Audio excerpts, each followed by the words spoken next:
क्या नाम है आपका? मेरा नाम रोहित सक्सेना है और स्वदेश न्यूज़ में मैं पत्रकार हूँ आरोन ब्लॉक से। कल आपके साथ कैसी क्या घटना घटित हुई? कल हमारे साथ जो घटना हुई है उसमें नीतेश साहू का मेरे पास फ़ोन आया था कि पीडीएस चावल से भरी एक गाड़ी जा रही है सिरोंज रोड की तरफ, आप उसको देख लो। तो मैं थोड़ा सा टल मटल करता रहा, फिर इसके बाद चला गया देखने के लिए। सतीश मिश्रा मेरे साथ थे, हम दोनों गए, वहाँ जाके देखा तो हमें कुछ मिला नहीं। तो मैंने इससे कहा चल भैया अपन चाय पीते हैं आकाश ढाबा पे। तो हम लोगों ने चाय पी वहाँ पे। चाय पीने के बाद जैसे ही हम वहाँ से फ्री हुए तब तक 7-8 गाड़ियाँ आके खड़ी हो गई वहाँ पे। उनमें वीरेंद्र यादव था, नीरज जैन था, धर्मेंद्र शर्मा था, सोनू शर्मा था और कुछ लोग और भी थे जिनको उसके मैं बाद क्या हुआ आपने? वो तो बिना कुछ कहे वो तो सीधा मारने लगे हमको। उन्होंने कहा तूने हमारी गाड़ी पकड़वाई है चावल की।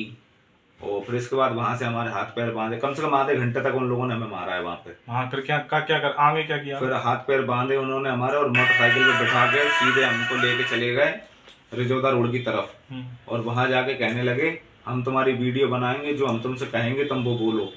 तो जो वीडियो जो बनाया वो सही है कि गलत है? वो पूर्ण रूप से गलत है। हमने अपनी जान बचाने के लिए वो वीडियो बनाई है। उसके बाद आगे क्या हुआ? उसके बाद उन्होंने हनुमान जी के मंदिर पे हमसे ले गए और कहने लगे यहाँ कसम खाओ कि तुम हमारी एफआईआर दर्ज नहीं करोगे। और फिर इसके बाद हमें तहसील लेके आ गए। वो तहसील में आकर उन्होंने हमारे हाथ खोल दिए। यहाँ आके उन्होंने खुमान साहू से 50-50 रुपए के स्टाम्प पे राजीनामा लिखवा लिया और राजीनामा पे जबरदस्ती हमसे साइन करवा लिए। हमें मजबूरी भी साइन करना पड़ा वहाँ पे भी। आपने अपनी जान बचाने के लिए सब किया? हमने हमारी जान बचाने के लिए किया है जो कुछ किया है। आगे क्या हुआ उसके बाद? इसके बाद गुना जिले के सब पत्रकार आरोन पहुंचे। उन्हें पता चला कि पत्रकारों के साथ ऐसा ऐसा हुआ है। तो वहां थाने हम जैसे ही पहुंचे उससे पहले ही सामने वाली पार्टी का आदमी वहां पहुंच गया था। इसके बाद हमारे गुना जिले के पत्रकारों ने कहा कि भैया जब ये कैसे अचानक यहाँ पहुंच गए। तो मुझे कहीं ना कहीं लगता है कि टीआई की सांठगांठ है इसमें।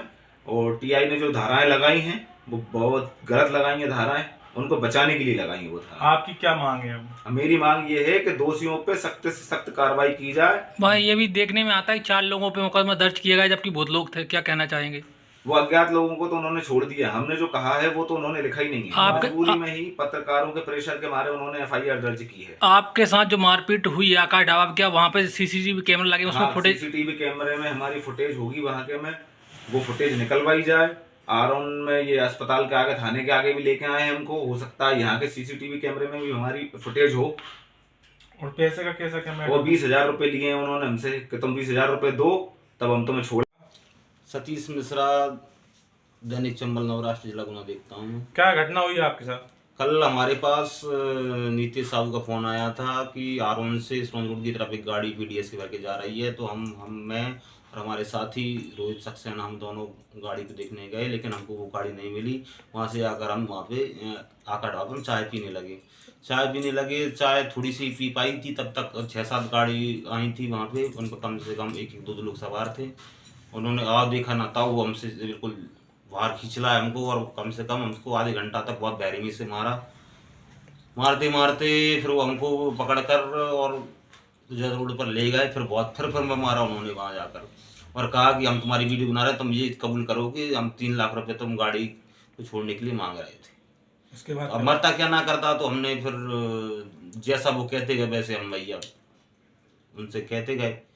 उन्होंने हमारी वीडियो बना ली। उसके बाद फिर वो एक मंदिर पर ले गए, वहाँ कसम हमको खवाने लगे कि आप अपने बेटों को कसम खा जाओ, आपको एफआईआर दर्ज नहीं करोगे और हम आपको जानते नहीं हैं, ऐसे करके उन्होंने हमसे कसम भी खिलवा ली।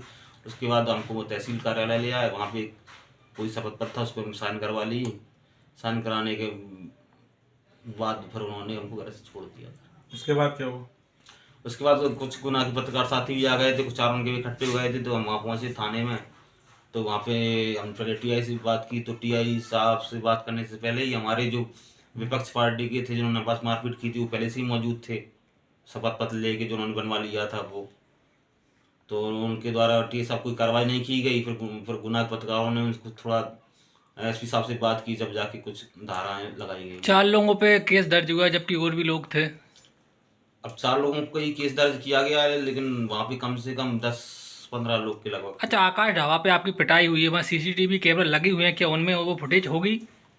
फुटेज उनमें होगी, उनमें भी होगी और भी चौराहे पे भी लगे हुए हैं, तहसील वाले पे भी लगे हैं, इंदिरा पार्क पे भी लगे हैं, सभी अच्छा, प्रशासन को फुटेज खंगालना चाहिए, जी खंगालना चाहिए तो तभी जो और आरोपी हैं उनके नाम उजागर हो नाम पाए। उजागर हो पाएंगे। अब आप क्या चाहते हैं आगे? हम ये चाहते हैं कि सख्त से सख्त कार्रवाई होना चाहिए, राशन माफियों के खिलाफ भी कार्रवाई होनी चाहिए और बड़ी धारा भी लगनी चाहिए और बुलडोजर भी चलना चाहिए इनके राशन माफियों के ऊपर। Thank you. घटना घटित हुई है, दो पत्रकारों को भी चावल माफिया, पीडीएस चावल माफिया द्वारा मारा गया, उस पर कैसा क्या उसका संज्ञान लिया सर? उसमें चूँकि उनके द्वारा जो रिपोर्ट की गई है वो प्रकरण पंजीबद्ध किया गया है और उसमें हम लोग कार्रवाई कर रहे सर हैं। पूर्व में ही पहले कई घटनाएं खबर प्रकाशित की गई हैं पीडीएस माया के मैटर में, लेकिन अभी तक उन पर कोई उचित कार्रवाई नहीं हो पा रही है। देखिए, पीडीएस का बेसिकली कहीं ना कहीं मसला जो है वो ईसी एक्ट से रहता है और उसमें चूँकि फूड की कार्रवाई भी आवश्यक रहती है, फूड इंस्पेक्टर और फूड ऑफिसर की, तो उसमें जिस प्रकार की अगर आता है उसी विधिक कार्रवाई में क्या है कहीं ना कहीं फूड इन्वॉल्व रहता है। क्या सर जब किसी की जान चली जाएगी तभी कुछ इसमें प्रकरण में काम हो पाएगा कि उचित कार्रवाई हो पाएगी कि नहीं भी हो पाएगी सर? नहीं, जान का औचित्य नहीं, अगर मान लो आपको कोई जानकारी मिलती है तो शेयर करेंगे तो उसमें हम लोग आपको व्यवस्था देंगे। वैसे देखने में ये भी आया कि उन्हें बंधक बना के इतना बुरा मारा है कि सर देखने लायक भी नहीं। नहीं, वो हमारे संज्ञान में अभी पूछा है, उसमें अपराध पंजीबद्ध किया गया है और जो आरोपी है उनके खिलाफ सख्त कार्रवाई नहीं करेंगे। सर, जिस तरह से घटना हुई है उस हिसाब से जो धाराएं लगाई हैं वो सही हैं या गलत है सर?